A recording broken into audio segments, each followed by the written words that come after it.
ఒకరోజు దుబాయ్లో international Animal cooking show జరుగుతుంది. పాకిస్తాన్ నుంచి చెట్టు పట్టా ఖాన్ బిర్యానీ స్పెషలిస్ట్ మాస్టర్. నా బిర్యానీ తింటే అందరూ తమ వేళ్లను నాకుతారని చెప్తాడు. ఇంకో సైడ్ నుంచి ఇండియా నుంచి బందర్ మసాలా రాజు. పావు బాజీ మసాలా చాట్లో ఫేమస్. నా పావు బాజీ తింటే మైమరిచిపోతారని అంటాడు. ఇద్దరి మధ్య పోటీ మొదలవుతుంది.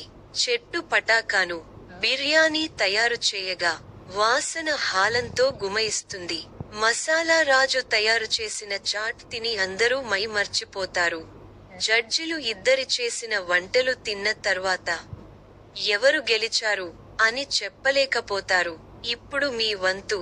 పాకిస్తానీ చెట్టు పట్టా ఖాన్కు కామెంట్ చేసి, ఇండియన్ మసాలా రాజుకు లైక్ అండ్ సబ్స్క్రైబ్ చేసి గెలిపించండి.